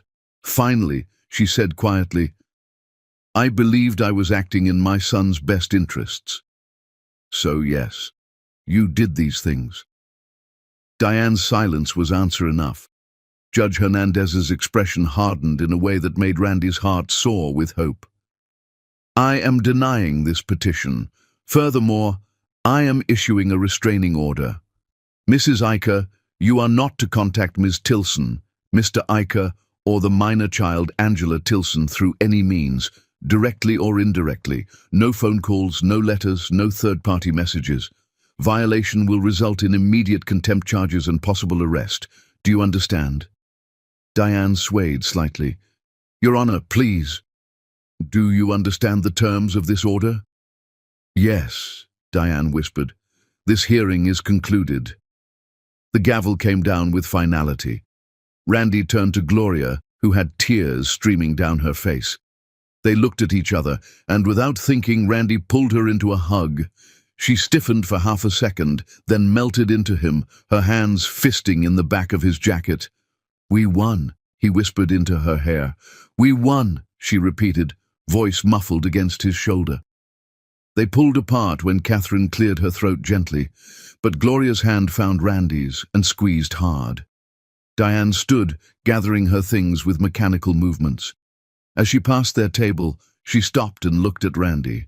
"You will regret this. She will leave you again. She will take everything and disappear, and you will have no one." Randy met her eyes steadily. "Goodbye, Mother." Diane left the courtroom, her lawyer trailing behind her, trying to offer comfort she clearly did not want. Randy knew he would never see her again. The knowledge brought relief, not regret. Outside the courthouse, Angela was waiting with Gloria's friend who had been babysitting. When she saw them emerge, she ran. "Did we win? Tell me we won!" Gloria knelt and hugged her fiercely. "We won, baby. She cannot come near us. Ever." Angela threw her arms around both her parents, and they stood on the courthouse steps, the three of them holding each other, crying, laughing, whole. "Thank you, Dad," Angela whispered, "for protecting us." Dad, not Randy, not biological father. Dad. Randy's voice was wrecked when he answered. "Always. I will always protect you both." They went for lunch at Angela's favorite restaurant to celebrate. Over burgers and milkshakes, Angela talked about everything except the hearing, school, soccer, the upcoming musical. Normal things, safe things. But when she went to the bathroom, Gloria reached across the table and took Randy's hand. "Thank you," she said, "for standing up to her, for choosing us. There was never another choice. For some people there would have been. Blood loyalty, family obligation, all of that." Randy squeezed her hand. "You and Angela are my family, the only family that matters." Gloria's eyes filled with fresh tears. "I am starting to believe that. Finally. After all this time, I think I actually believe you." "Good. Because I will spend every day for the rest of my life proving it is true." Angela returned, oblivious to the emotional conversation she had interrupted. She stole one of Randy's French fries. He had given her permission weeks ago, and now it was their routine, and launched into a detailed explanation of the science project she was planning for next semester. Randy listened, holding Gloria's hand under the table, and thought, This is what happiness feels like." Later that night, after they had dropped Angela at home and Gloria had walked Randy to his car, she said something that stopped him cold. "Coffee? Tomorrow? Just the two of us? We should talk." Randy's heart hammered. "About? About us. About what this is. About where we go from here. I would like that very much." Gloria smiled, tentative but real. "Good. I will text you a time and place." She walked back into her building, and Randy drove home in a daze, replaying that smile over and over in his mind. They had won the battle. Maybe they were finally ready to fight for each other again. Chapter 8. The family they chose. Coffee turned into dinner, turned into late-night conversations that stretched until the Miami sky began lightening with dawn. Over the next 3 months, Randy and Gloria slowly, carefully rebuilt what had been broken. They talked about everything: the years they had lost, the pain they had both endured, the people they had become in the decade apart. They went to couples therapy, working through resentments and fears with a professional who helped them communicate without old wounds poisoning every exchange. It was hard work. Some sessions left them both raw and hurting, but they kept showing up, kept trying, kept choosing each other and Angela over the easier path of walking away. Angela's 10th birthday approached in early May. She had specific requests: a party at the park where Randy had first met her, her school friends, her soccer teammates, her mum's doctor friends, and her dad. The word still made Randy's chest tighten with emotion every time she said it. Randy arrived 2 hours early to help Gloria set up, stringing lights between palm trees, arranging tables, inflating balloons in red and white, Angela's favorite colors. They worked side by side, falling into an easy rhythm that felt both new and familiar. "She has been planning this for weeks," Gloria said, securing a balloon arch. "Drew up schedules and diagrams. Very type A." "Cannot imagine where she gets that from," Randy teased. Gloria threw a rolled-up streamer at him. "Says the man who color-codes his calendar and arrives 45 minutes early to everything. 45 minutes early is on time. That is literally insane." They were laughing when Angela appeared with 3 of her friends, all of them in matching soccer jerseys. "Are you guys flirting? Because it is kind of gross, but also kind of cute." Gloria's cheeks flushed. "We are not flirting." "You totally are. Sarah's parents flirt exactly like that." Randy grinned. "Your mom is beautiful when she blushes." Gloria's flush deepened. Angela and her friends dissolved into giggles. The party was perfect. 20 kids running around the park, playing soccer and tag and whatever other games they invented on the spot. Gloria's colleagues from the hospital brought food. Angela opened presents with appropriate enthusiasm for each one. Then Randy presented his gift. It was a photo album, handmade, the cover embossed with Angela's life, past, present, future, in gold lettering. Angela opened it slowly. The first section held pictures Randy had gathered. Gloria from college, looking young and happy and full of dreams. Pictures of Randy as a kid, so Angela could see the resemblance. A few photos of them together from before everything fell apart. Gloria laughing in Randy's arms, both of them oblivious to what was coming.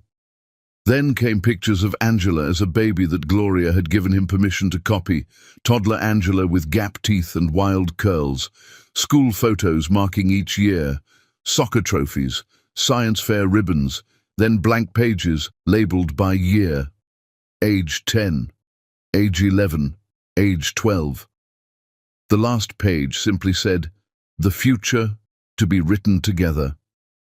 Angela looked up at Randy with tears streaming down her face. "You made this? I wanted you to see where you came from, and to know that we have all the time in the world to fill in the rest together." Angela launched herself at him, nearly knocking him over with the force of her hug. "Thank you, Dad. This is the best present ever." Gloria was crying too, not even trying to hide it. "Okay, who wants cake before I completely fall apart?" After the party wound down and Angela's friends had been collected by their parents, the 3 of them sat on the grass watching the sunset paint the sky in impossible colors. "Best birthday ever," Angela declared, leaning against Gloria's shoulder. "Yeah?" Gloria kissed the top of her head. "Yeah, because you are both here, together, like a real family."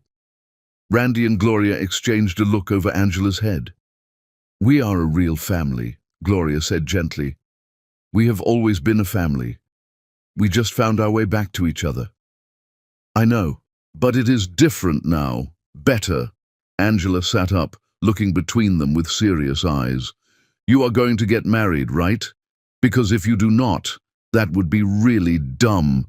Gloria choked on air. Randy laughed despite the sudden spike in his heart rate. "Angela," Gloria managed. "What? Everyone can see you love each other. It is super obvious." "Out of the mouths of babes," Randy murmured. Gloria shot him a look that was half exasperation, half something that might have been hope. Angela yawned dramatically. "I am going to go play on the swings and give you privacy to have a gross adult conversation." She ran off before either of them could respond. Randy and Gloria sat in silence for a moment. Then Gloria said, "She is not wrong." Randy's heart stopped. About? About it being obvious.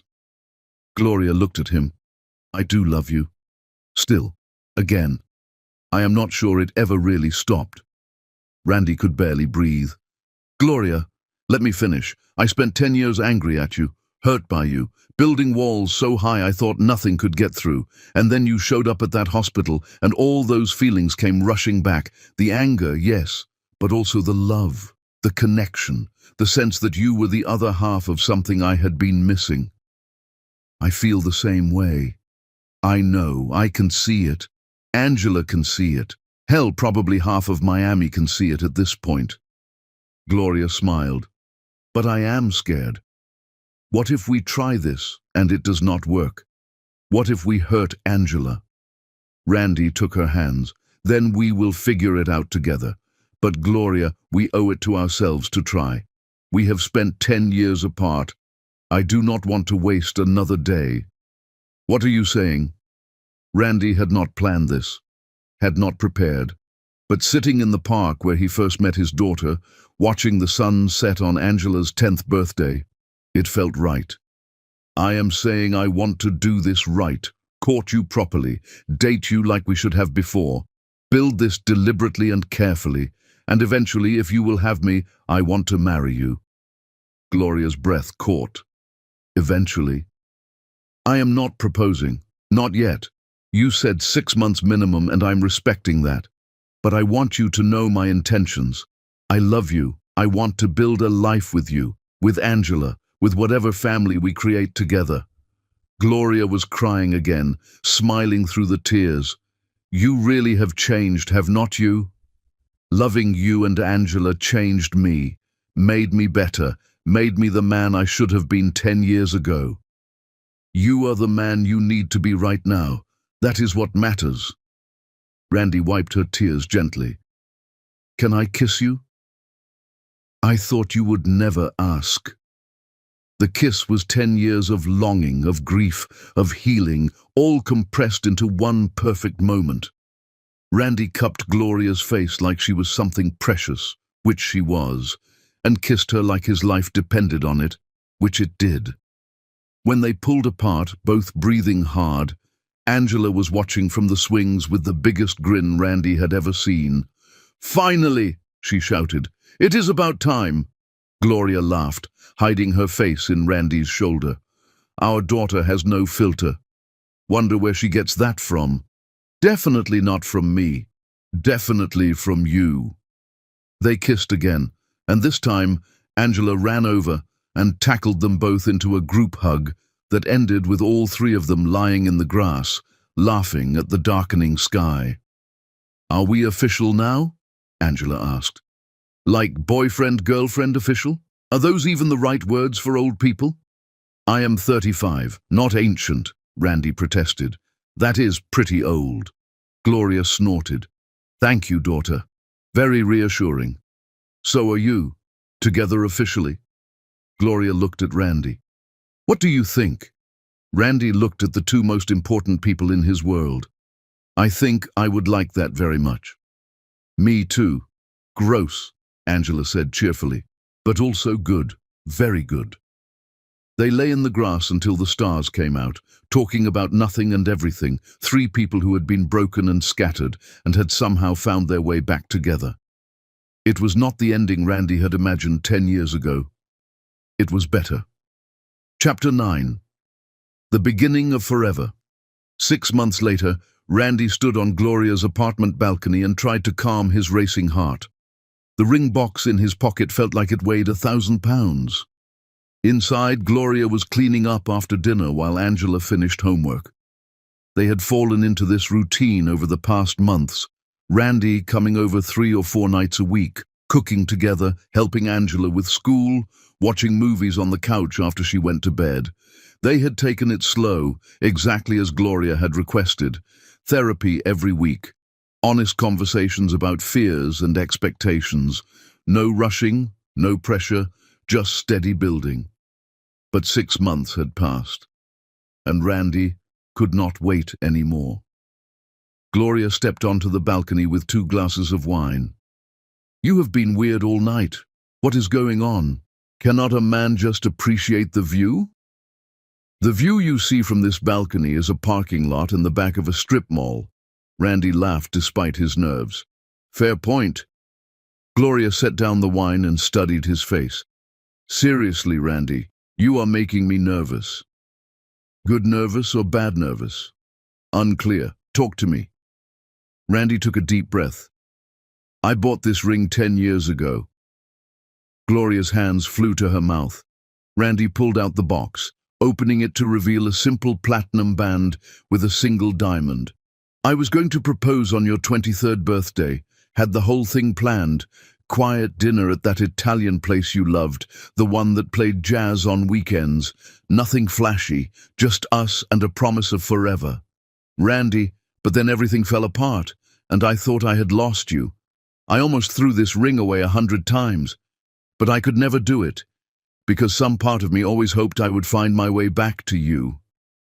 Gloria was crying now, silent tears streaming down her face. Randy got down on one knee. Gloria Marie Tilson, you are the love of my life, the mother of my child, the strongest, most incredible person I have ever known. I failed you once. I let you down when you needed me most, but you gave me a second chance I did not deserve. You let me know Angela. You let me back into your life. You taught me what it means to fight for something that matters. Randy, I am not done. His voice shook. I know I do not deserve you. I know I have to earn your trust every single day, but I am asking you to take a chance on me anyway. Marry me. Let me spend the rest of my life proving you made the right choice. Let me wake up next to you every morning and fall asleep beside you every night. Let me be Angela's dad officially, legally, permanently. Choose me. Choose us. Choose this future we are building together. Gloria was sobbing now. You are such an idiot. Randy's heart sank. Is that a no? It is a yes, you beautiful idiot. Yes, yes to all of it. Yes forever. Randy stood and slipped the ring on her finger with shaking hands. It fit perfectly. He had remembered her size from a decade ago, had hoped it had not changed. It is perfect, Gloria whispered, staring at the ring. You are perfect. I am really not. You are to me. They kissed, and Randy tasted salt from their combined tears. Behind them, the glass door slid open. Oh my God, are you serious? Angela's shriek could probably be heard in 3 neighboring counties. You are getting married? Randy and Gloria broke apart laughing. Angela stood in the doorway, vibrating with excitement. Only if you approve, Randy said. Angela ran at them full speed, nearly tackling both of them off the balcony. Are you kidding? I have been waiting for this since forever. It has only been 6 months, Gloria pointed out, laughing and crying simultaneously. That is forever in kid time. They stood on the balcony, the 3 of them wrapped around each other, and Randy thought his heart might actually burst from happiness. Can I be in the wedding? Angela asked, pulling back. You are the most important person in the wedding, Gloria said. Can I give a speech? Absolutely, Randy said. Can we have cake? Like a really big cake? The biggest cake you have ever seen. Angela squealed again, then pulled out her phone. I have to text everyone. Maybe wait until tomorrow, Gloria suggested. Mom, this is the most important news of my entire life. I am texting everyone right now. She ran inside, already typing furiously. Randy pulled Gloria close, resting his forehead against hers. We are really doing this. We really are. Are you scared? Terrified, but in a good way. Me too.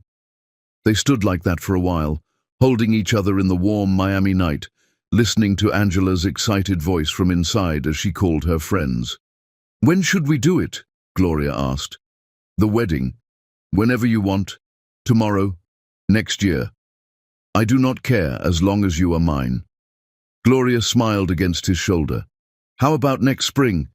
Give us time to plan something small. Just us and the people who matter. Perfect. And Randy? Yeah? I love you. I have loved you for 15 years. I will love you for the next 50 if you let me. 50 years is not long enough. No, but it is a start. They kissed again, and Randy felt the last broken piece of his heart click into place.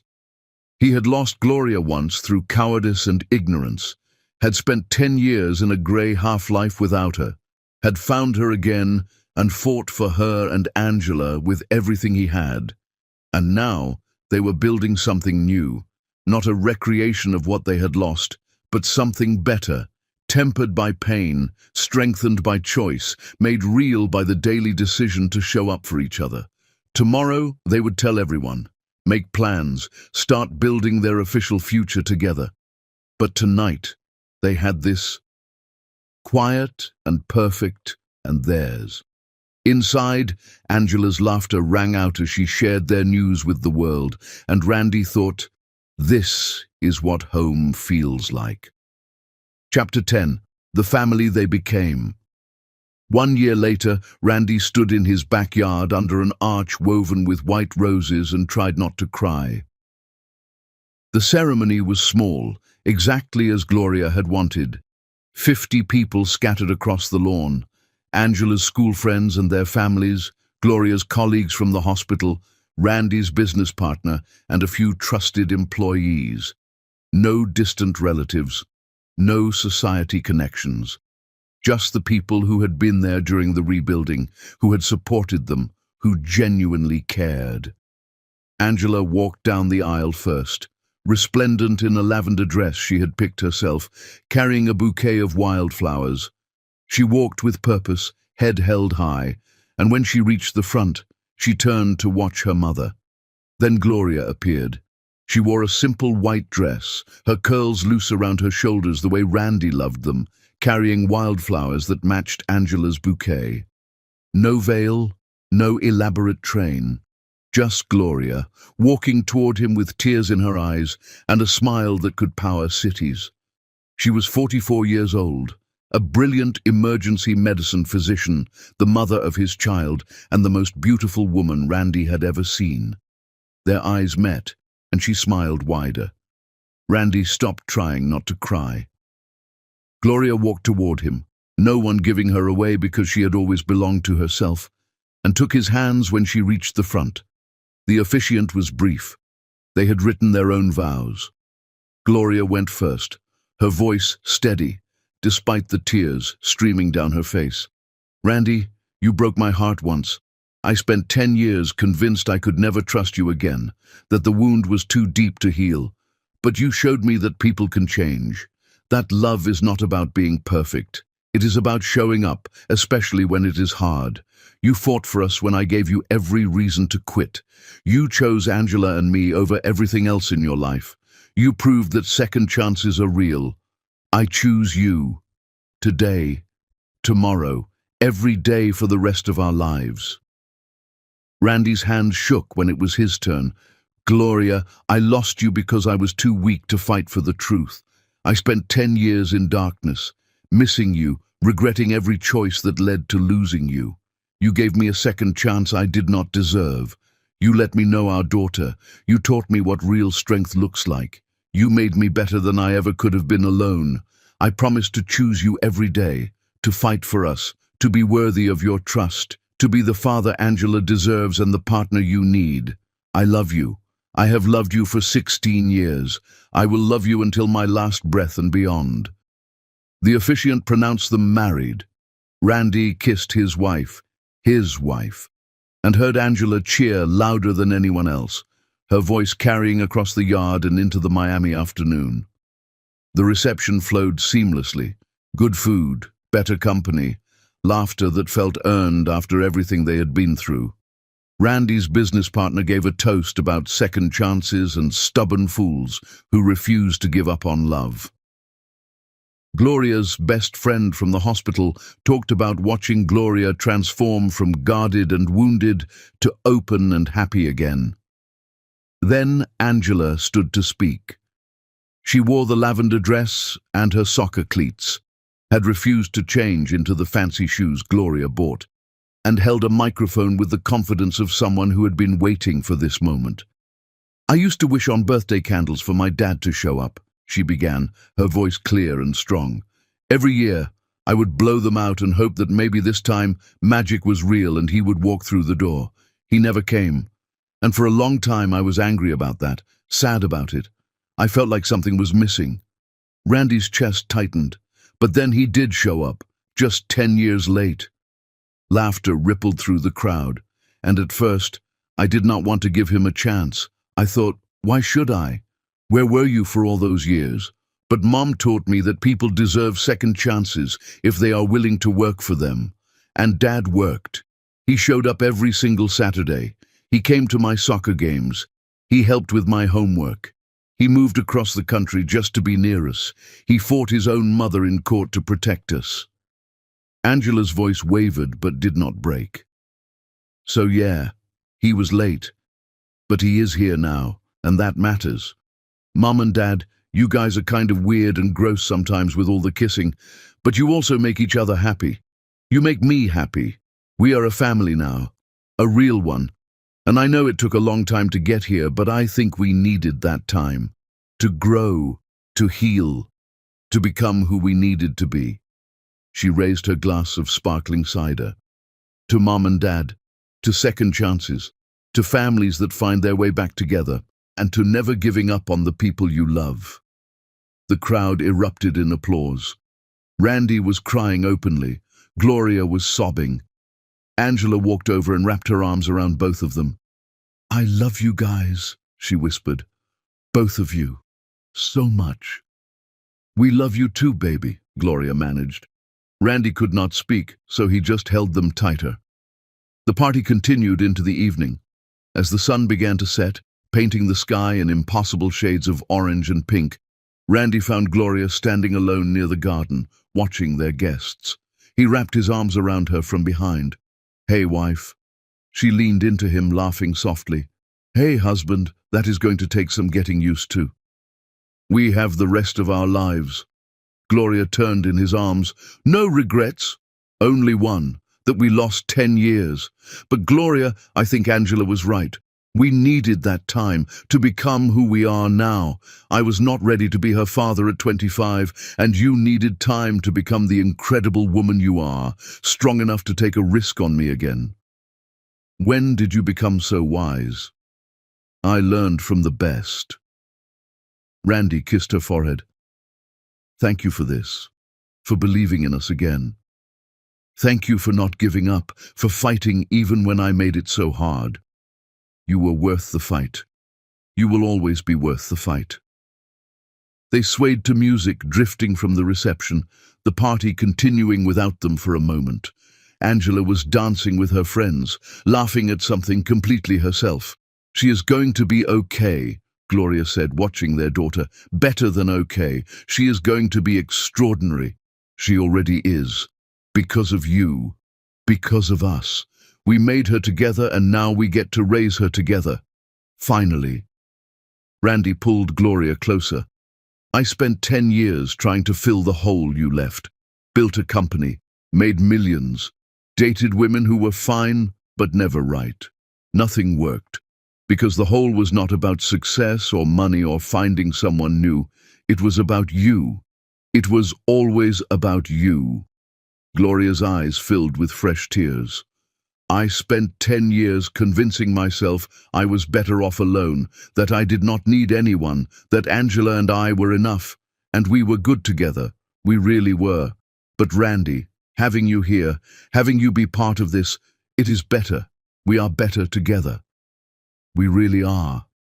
They kissed as the sun set behind them, painting everything in gold. When they pulled apart, Angela was watching with her friends, all of them making exaggerated gagging noises. Gloria laughed. "We are embarrassing our daughter." "Good.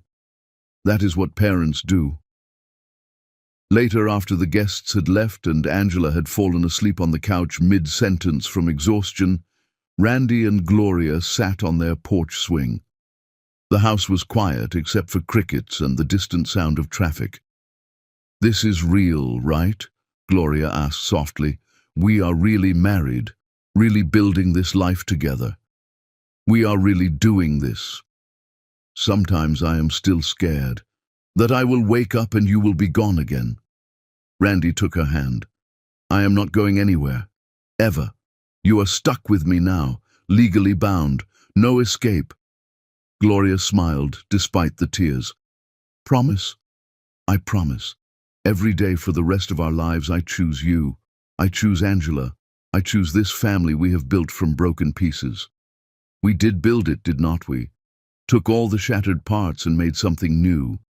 Something better than what we had before. Because now we know how fragile it is, how much it matters. We will not take it for granted." They sat in comfortable silence, holding hands, listening to the night sounds of their neighborhood. Inside, Angela shifted in her sleep, and Gloria smiled. "I should carry her to bed." "I will do it." Randy went inside and gently lifted his daughter, carrying her to her bedroom in their house. Not Gloria's apartment, not his townhouse, but their home that they had bought together 3 months ago. He tucked her in, kissed her forehead and whispered, "I love you, sweetheart." Angela mumbled something unintelligible and rolled over, hugging her pillow. Randy stood in the doorway for a moment, watching her sleep, overwhelmed with gratitude for this second chance he had been given. When he returned to the porch, Gloria had moved to the steps, looking up at the stars. "What are you thinking about?" Randy asked, sitting beside her. "About how I spent 10 years thinking my life was over, that the best parts were behind me, that I would just raise Angela and work, and that would be enough. And now? Now I think the best parts are just beginning." Randy wrapped his arm around her shoulders. "I agree." They sat together under the stars, two people who had lost each other and found their way back, building a future from the ashes of their past. Inside, a photo sat on the mantel, the three of them at the wedding, Angela between her parents, all of them smiling like they held the world in their hands. Because they did. Randy had spent 10 years believing a lie, had lost everything that mattered, had built an empire on foundations of sand and regret, but Gloria gave him a second chance. Angela gave him a reason to be better.